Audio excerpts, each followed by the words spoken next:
ശ്രീ നേരോത്ത് പെരട്ടൂർ കൂലോം ഭഗവതി ക്ഷേത്രം പുനഃപ്രതിഷ്ഠാ ബ്രഹ്മകലശ മഹോത്സവത്തിന്റെ ഭാഗമായി ഓലമെടയൽ ചടങ്ങ് ഭക്തിസാന്ദ്രമായ അന്തരീക്ഷത്തിൽ നടന്നു.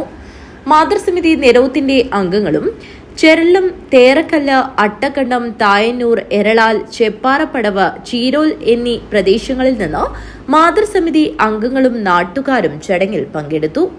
എല്ലാ ദിവസവും നമുക്ക് ഏകദേശം ദിവസങ്ങളിലും ഓരോ കലാപരിപാടികൾ നമ്മൾ ആലോചിച്ചിട്ടുണ്ട്. ആ രീതിയിൽ കാര്യങ്ങൾ നടക്കും.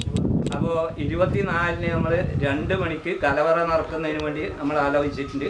ആ കലവറ നടക്കുന്ന നമ്മൾ ഇപ്പോൾ സ്ഥലം ആലോചിച്ച് ഇവിടെ കൊളങ്ങലക്കാവിൻ്റെ തൊട്ടടുത്ത് തന്നെ വന്നാൽ ഇവിടത്തേക്ക് പെട്ടെന്ന് എത്താം എന്നുള്ള നിലയിലാണ് പറഞ്ഞിട്ടില്ല. കുറേ ആളെ അഭിപ്രായം നമുക്ക് നമ്മളെ കമാനത്തിൻ്റെ ആ ഭാഗത്ത് നിന്ന് ഇങ്ങോട്ട് കൊണ്ടുവരണം എന്ന രീതിയിലാണ് പറഞ്ഞിട്ടുള്ളത്.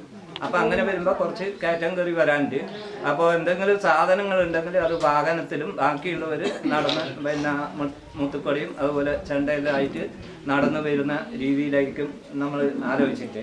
ജനറൽ കൺവീനർ ശശിധരൻ അട്ടക്കണ്ടം, മാതൃസമിതി സെക്രട്ടറി പെരട്ടൂർ വിഭ, പ്രോഗ്രാം കമ്മിറ്റി അംഗങ്ങളായ ബിന്ദുരാജ്, നാരായണൻ നേരോത്ത്, ബ്രഹ്മശ്രീ പെരിഗമന ശങ്കരൻ നമ്പൂതിരി, പെരിഗമന സുബ്രഹ്മണ്യൻ നമ്പൂതിരി, പ്രസിഡന്റ് രാഘവൻ PV എന്നിവരും Lathika RK, Ashwini, Lata ചെർളം, PV Kunhikrishnan, Suresh Babu, Mithun Narayanan, Ramanath PV, Nandanan Pulikkodan തുടങ്ങിയവരും പങ്കെടുത്തു. News bureau, Kanhangad.